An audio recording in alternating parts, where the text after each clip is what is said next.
Bueno, mis hermanos, muchos hablan de crisis en la Iglesia Católica, pero cualquier crisis, sea a nivel personal o a nivel de la Iglesia, puede ser siempre una gran oportunidad de renovación y de crecimiento.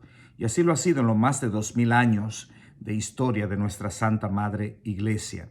La Iglesia siempre ha salido adelante. ¿Por qué? Porque está arraigada en la promesa de Cristo dirigida al apóstol Pedro en el Evangelio de Mateo 16:18. Yo también te digo que tú eres Pedro, y sobre esta roca edificaré mi iglesia, y las puertas del Hades no prevalecerán contra ella. Pedro, ese Pedro es el Papa. Y este 13 de marzo, el Papa Francisco cumple 11 años de haber sido elegido legítimamente como el sucesor de San Pedro. Y digo legítimamente porque muchos en la iglesia han cuestionado su legitimidad. Más aún, muchos, lo que yo llamo los detractores, los acusan y hacen fuertes acusaciones, y para ellos no le parece nada malo, no le parece pecado. Y yo me pregunto, ¿es esto evangélico? ¿No dice Mateo 7:5 a los acusadores? Lo llama hipócritas. ¿Y quiénes son los hipócritas en los evangelios? Los fariseos. Y fíjense bien, la palabra fariseo viene del hebreo, que significa separado o separatistas, es decir, que son sectarios. Y los fariseos eran una secta del judaísmo en tiempos de Jesús. Entonces, veamos este punto. Muchos de los católicos que dicen mantener la tradición hoy en día se han convertido en sectarios. ¿Por qué? Porque no están en comunión con el sucesor de San Pedro, ya que el mismo catecismo de la Iglesia, en el número 882, siguiendo el documento Lumen Gentium del Vaticano II, número 23, ambos, que son parte de la tradición, establecen, escuchen bien, que el obispo de Roma, es decir, el Papa, es el principio y fundamento perpetuo y visible de unidad, tanto de los obispos como de la muchedumbre de los fieles.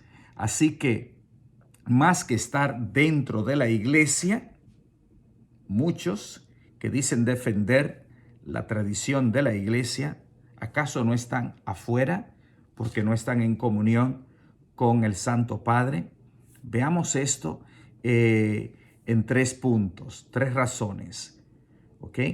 De los fariseos digitales que no están ayudando en la unidad de la iglesia, que dicen defender, y cómo sus actitudes son antievangélicas y contraria, hermanos, escuchen bien, a la misma tradición que dicen defender. Son 3 puntos. Primero, tradición y magisterio. Y lo voy a ver primero partiendo de la ley canónica de la iglesia, este libro inmenso que tengo aquí delante de mí. El canón 751 habla de 3 pecados o errores que muchas veces incluso se le hablan que hace el Papa. El canón 751 menciona 3 pecados o errores contra la unidad de la iglesia como cuerpo de Cristo. Y como decía, muchos tradicionalistas acusan al Papa de haber incurrido en ello. ¿Cuáles son estos 3 pecados o errores? La herejía, la apostasía y el cisma. Escuchen bien lo que dice el canón 751.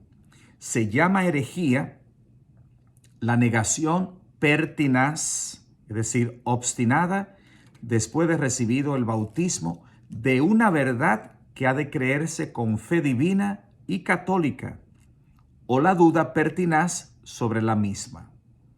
Luego habla de la apostasía, que es el rechazo total de la fe cristiana, y tercero, el cisma, que es el rechazo de la sujeción al sumo pontífice, que es el Papa, o de la comunión con los miembros de la Iglesia a él sometidos. Veamos estos tres errores. Primero, la herejía, del griego heiresis, que significa elegir, dividir o escoger. El hereje no rechaza toda la doctrina cristiana, sino un dogma en particular o una parte de la doctrina. ¿Ok? Algunos siguen usando fiducia supplicans, donde no se niega, ya yo he comentado esto, en absoluto una verdad de fe sobre el matrimonio entre un hombre y una mujer.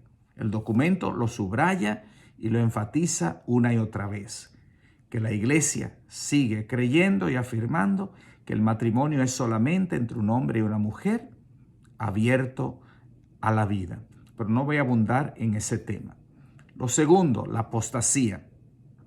El Papa es un apóstata, se atreven a decir algunos. ¿Qué es la apostasía? Es el abandono total y voluntario de la fe cristiana. Esto se aplica sobre todo a personas que han renunciado, han abandonado la fe completamente. ¿Se aplica eso al Papa Francisco? Yo le invito entonces a conocer un poquito más las enseñanzas de la Iglesia. Y tercero, es el cisma. Escuchen bien lo que es el cisma. Es el rechazo de la sujeción o sometimiento, nada más y nada menos que al sumo pontífice, es decir, al Papa, o de la comunión con los miembros de la Iglesia a él sometido. Entonces, mi pregunta es, ¿quién es cismático? ¿El Papa o los que no comulgan con el Papa Francisco? Y sea el Papa Francisco o el Papa que esté de turno, Juan XXIII, Pablo VI, Juan Pablo II, Benedicto XVI o el que venga. Entonces, hermanos, los que no están en comunión con el Papa Francisco se están poniendo fuera de la Iglesia y se convierten en sectas. Entonces, los supuestos defensores de la tradición que catalogan a la Iglesia de protestantismo son los que están actuando como protestantes en su rechazo, como dice el canón, a la autoridad del Papa, la cual, como hemos visto, la misma tradición exige nuestro asentimiento a sus enseñanzas, aún, como veremos después, cuando no habla de verdades definitivas o es cátedra. ¿Ok? Ahora yo voy a pasar al canón número 753 sobre nuestra adhesión, ¿ok?, al magisterio de la Iglesia. Dice el canón 753. Los fieles, escuchen bien, están obligados a adherirse con asentimiento religioso a este magisterio auténtico de sus obispos. La pregunta es, ¿a cuáles obispos? Los obispos que se hallan en comunión con la cabeza. ¿Quién es la cabeza de la Iglesia? El Papa y los miembros del colegio.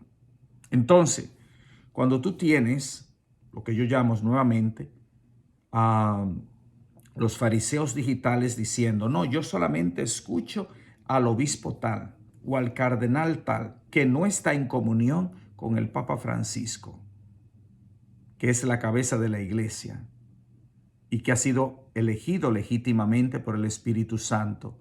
¿Estoy yo siendo fiel a la tradición de la Iglesia que digo defender? Pues no.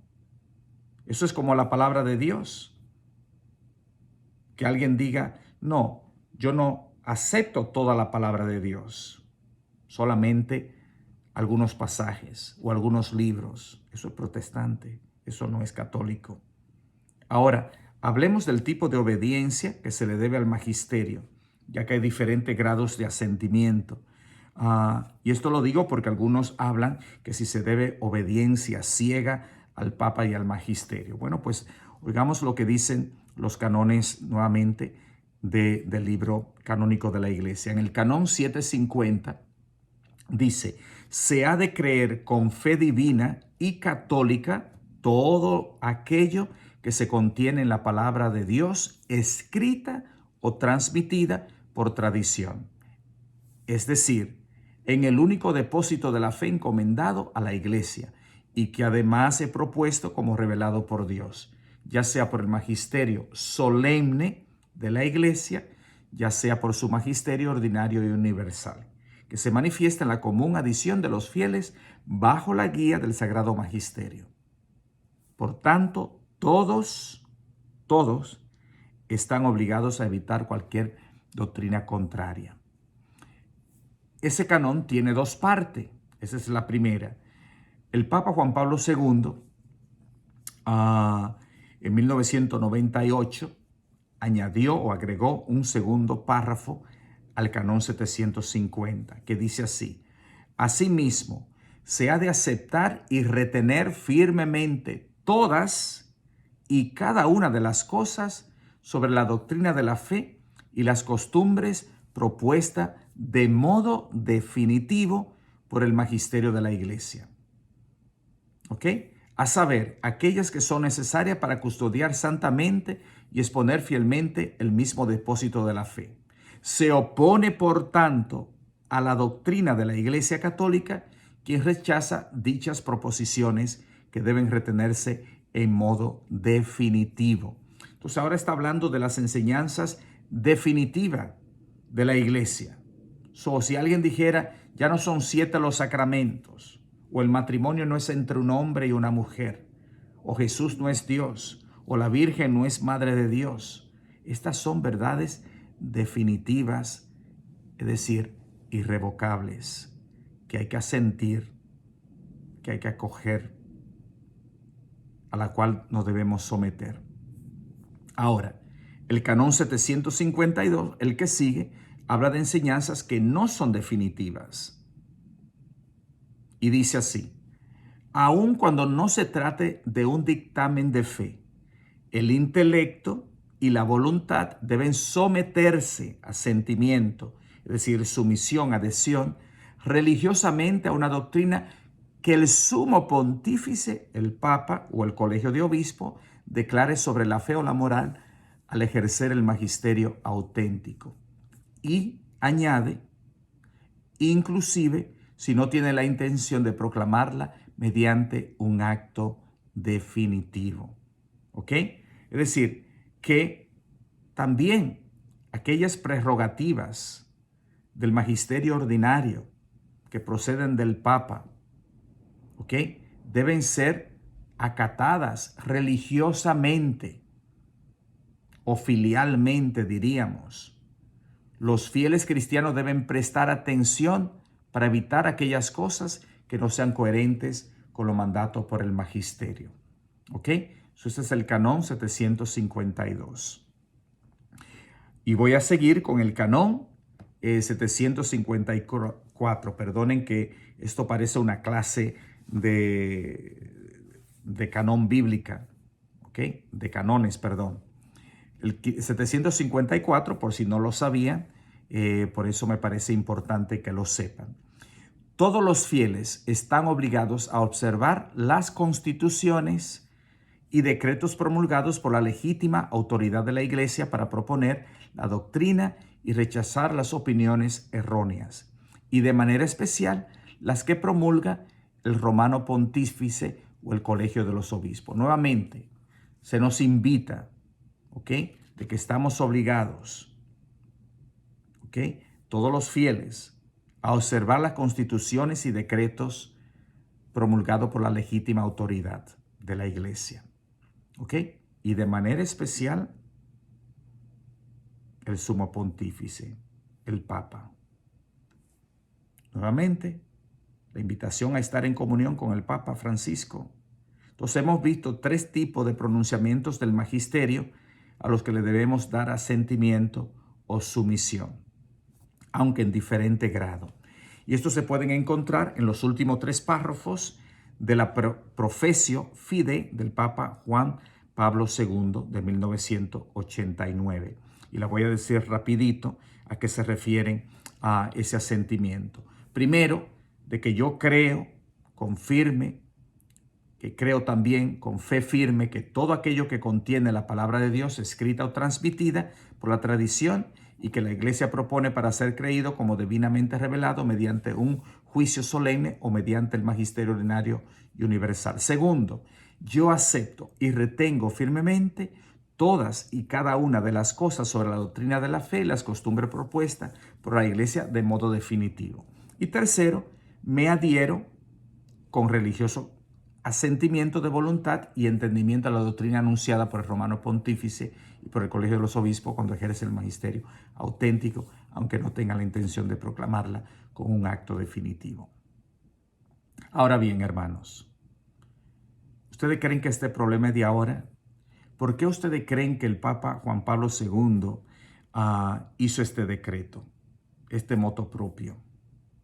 Porque muchos durante el pontificado de Juan Pablo II no querían adherirse a las enseñanzas de la Iglesia y a su magisterio, así como muchos rechazaron al Papa Juan XXIII, a Pablo VI, a Benedicto XVI. Nada nuevo.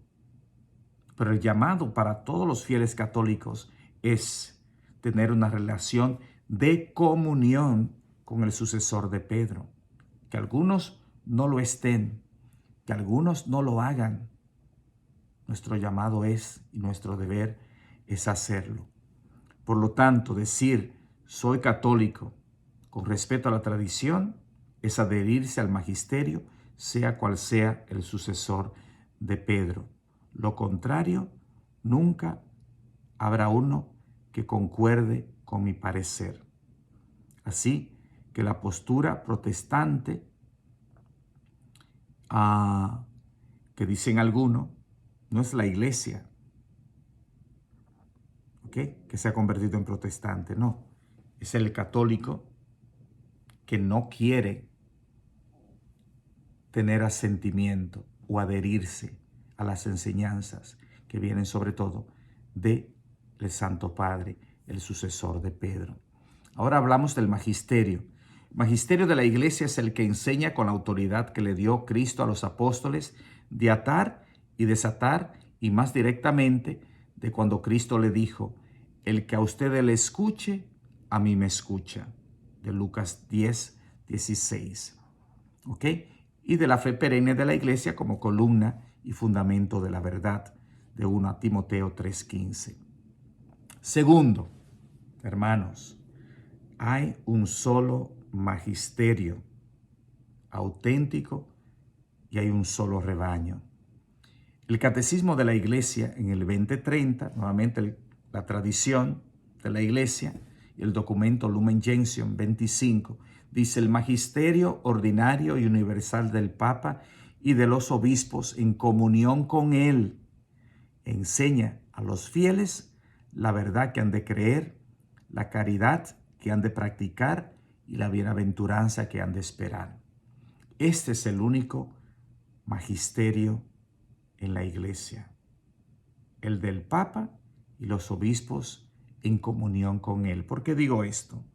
Porque pareciera hoy que hay otro magisterio, el que algunos andan proclamando como que tienen la verdad y que el Papa y muchos no la tienen.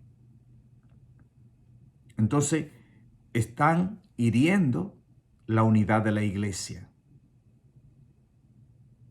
Pero sus enseñanzas, perdona que se lo diga, no tienen autoridad, sea de obispo, sacerdote o laico, si no está en comunión con el sucesor de Pedro, es decir, con el Santo Padre. Tercero, hay un solo rebaño, una iglesia, porque hay un solo pastor.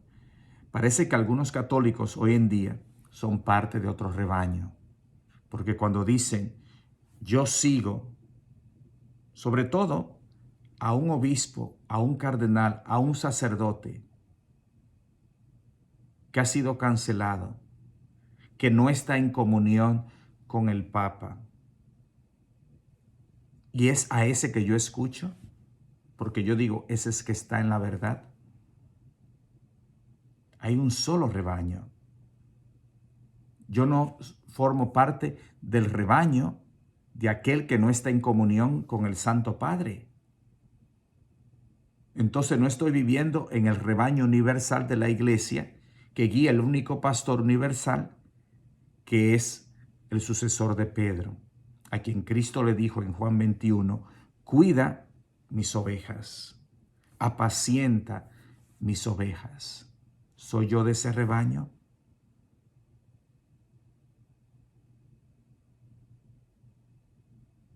Si soy de ese rebaño, entonces soy del rebaño de Cristo, que tiene al Papa Francisco como su pastor. Hay otros católicos que dicen, y yo lo he oído muchas veces, yo no sigo a hombres, yo sigo a Cristo. A Cristo cabeza, pero sin cuerpo. Por eso tenemos miles y miles de pastores que tienen su propia iglesia y se convierten ellos mismos en papa, con autoridad sobre ese rebaño, pero independiente de la única iglesia de Cristo. Por eso, católico, yo te invito a rechazar esta tentación.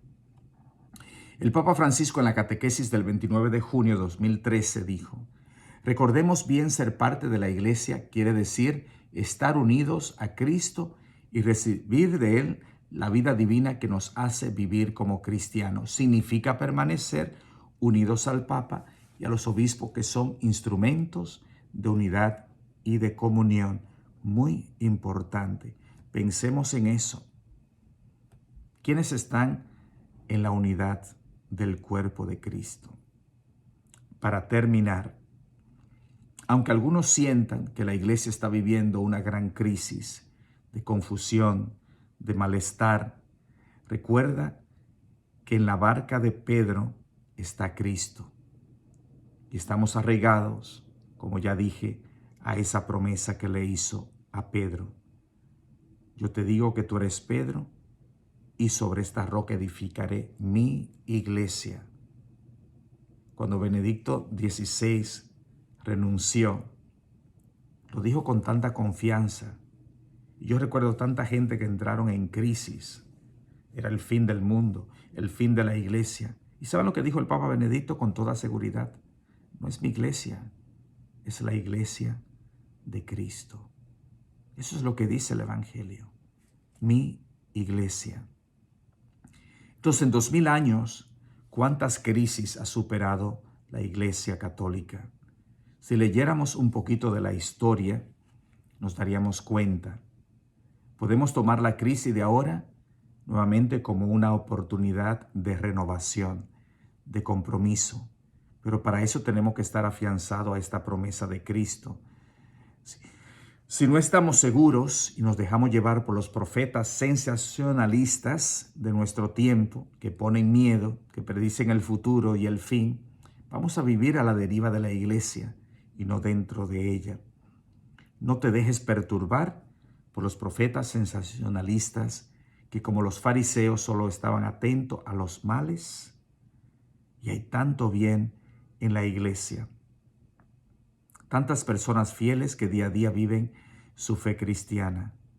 Tantos acontecimientos que pasan en el mundo, en tantos países a nuestro alrededor y que no lo vemos. Y que solamente salen a relucir un escándalo, un sacerdote, una misa no sé qué. Tengamos la capacidad de ver más allá del momento o del acontecimiento momentáneo. La iglesia, por ser de Cristo, es mucho más que un miembro o dos que hacen un escándalo, que trasvergan una celebración. A mí siempre me ha ayudado, para ir terminando, una visión de San Juan Bosco. En esa visión, el gran santo vio una gran barca, que es decir, la iglesia, que navegaba en un mar tempestuoso, pero piloteada por el Papa.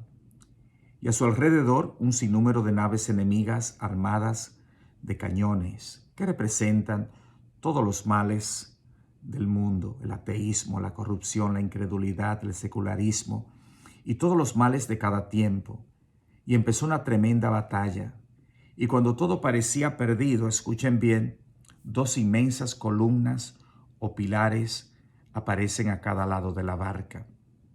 Sobre la primera columna está la Santa Eucaristía y sobre la otra columna la Santísima Virgen María. Y la barca está anclada a estas dos columnas. Con todo lo que digan, vean, escuchen, la Iglesia como cuerpo de Cristo sigue anclada a estas dos columnas, a estas dos fuentes que la sostienen, la Santa Eucaristía y su amor y devoción a la Santísima Virgen María. Por eso, hermanos, no perdamos el horizonte, no tengamos miedo, oremos y apoyemos al Papa Francisco, sucesor de Pedro y cabeza visible de la Iglesia. Que Dios le bendiga.